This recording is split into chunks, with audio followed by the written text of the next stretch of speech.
अस्सलाम वालेकुम वरहमतुल्लाहि वबरकातुहू। Welcome to my YouTube channel Waseem's kitchen.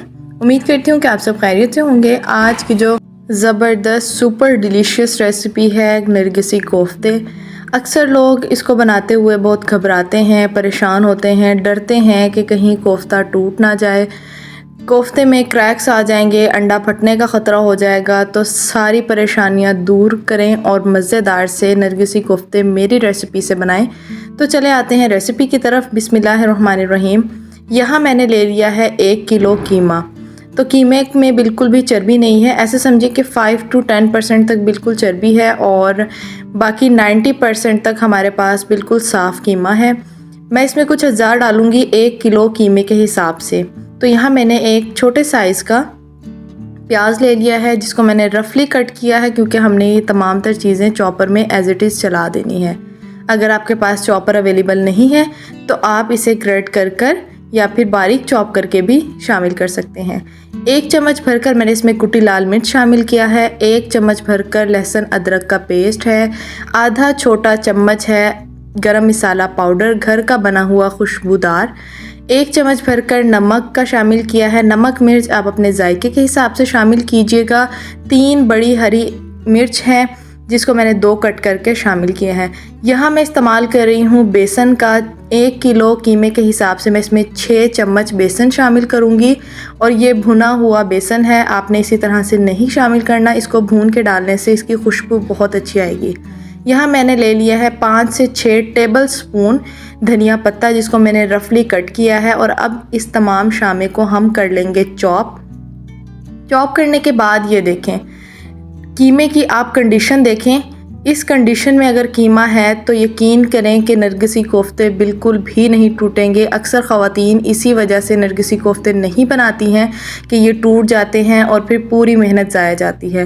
तो यहाँ मैंने 6 अंडे ले लिए हैं जिसको मैंने हार्ड बॉयल किया है और एक को मैंने कट कर भी दिखा दिया है कि इस तरह से हमने हार्ड बॉयल किए हैं। तो यहाँ पर हमने ले लेना है एक बड़े साइज़ की, जो हम रोटी का पेड़ा लेते हैं उस हिसाब से इतना कीमा ले लेना है।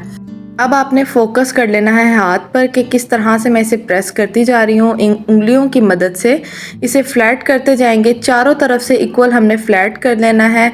हथेली पर आपने ज़रा नज़र रखनी है कि किस तरह से मैं इसको कीमे को बाइंडिंग कर रही हूँ। इंशाल्लाह इस रेसिपी को जो आप ट्राई करेंगे ना, ज़बरदस्त नरगिसी कोफ्ते बनकर तैयार होंगे। नरगिसी कोफ्ता बिल्कुल नहीं टूटेगा। ये मैंने एक बड़े साइज़ का अंडा ले लिया है। अच्छा, जो मैंने यहाँ पर अंडे इस्तेमाल किए हैं इनमें कोई छोटा साइज़ भी था और बड़ा साइज़ भी था।